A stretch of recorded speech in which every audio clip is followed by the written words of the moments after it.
Hello friends, मैं खुशहाल आप सभी का बहुत बहुत स्वागत करता हूं हमारे यूट्यूब चैनल एयर स्टडी पे। आज की हमारी डिक्टेशन है प्रोग्रेसिव मैगज़ीन नवंबर 2024 से exercise number 7 and 8।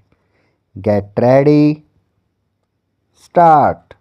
Now I come to this governing clause which I just referred to with regard to the second 5-year plan, namely that the second 5-year plan should be based on the physical needs of the people. You will remember that yesterday the President also emphasized the necessity for basing planning of the people's physical needs. Our first 5-year plan was based on the data and the material we had at our disposal as well as on things that were actually being done at the time. Take these big river valley schemes. All these things were done at the time and we had no choice but to continue them. We had to accept what had been done. Of course, we added one or two new schemes and rearranged the priorities. That is to say, our plan was largely based on the finances available and consisted in taking up those schemes which were most useful. But it was limited planning, not planning in the real sense of the word. The conception of planning today is not to think of the money we have and then to divide it up in the various schemes, but to measure the physical needs, that is to say, how much of food the people want, how much of clothes they want, how much of housing they want, how much of education they want, how much of health services they want, how much of work and employment they want, and so on. We calculate all these and then decide what everyone in India should have of these things. Once we do that, we can set about increasing production and fulfilling these needs.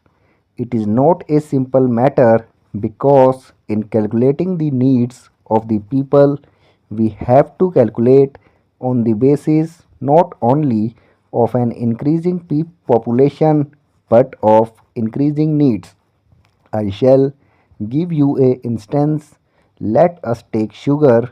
Our people now consume much more sugar than they used to, with the result that our calculations about sugar production went wrong. Now, why do they eat more sugar? Evidently, because they are better off. If a man getting a 100 rupees finds his income instead to a 150, he will eat more sugar, buy more cloth, and so on. Therefore, in making calculations, we have to keep in mind that the extra money that goes increases consumption and thereby higher needs of goods. Then we decide how to produce those things in India in order to meet a particular variety of needs. We have now to put up a factory which will produce the goods and that we need 5 years hence. Thus, planning is a much more complicated process than merely drawing up some schemes and fixing a system of priorities. Behind all this is another factor, finance. Finance is important but not so important as people think. What is really important is drawing up the physical needs of the people and then working to produce things which will fulfill such needs. If you are producing health, it does not matter very much if you have some deficit financing because you are actually putting money back through goods and services. Therefore, it does not matter how you manipulate your currency so long as your production is also keeping pace with it. Of course, there is the fear of inflation.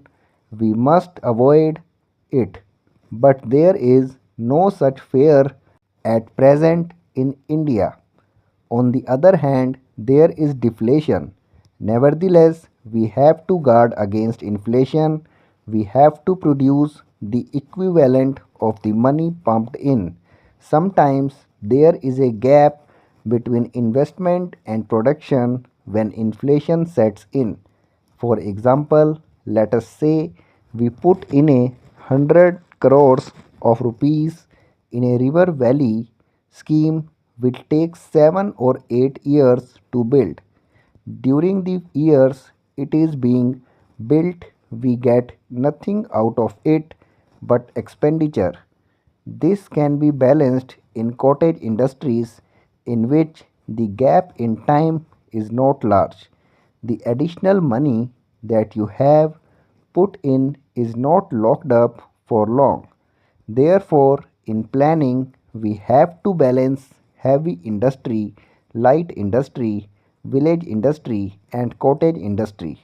We want heavy industry because without it we can never really be an independent country. Light industry too has become essential for us. So has cottage industry.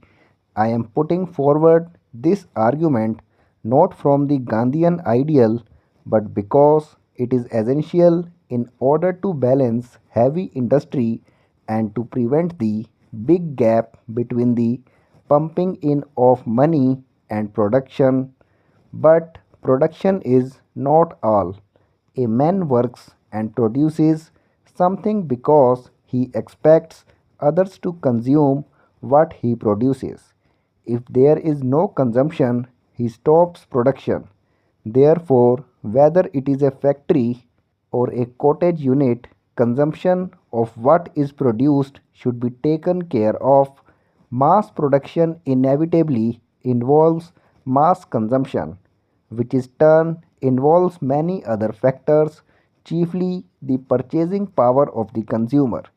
Therefore, planning must take note of the need to provide more purchasing power too. Thanks for watching this video.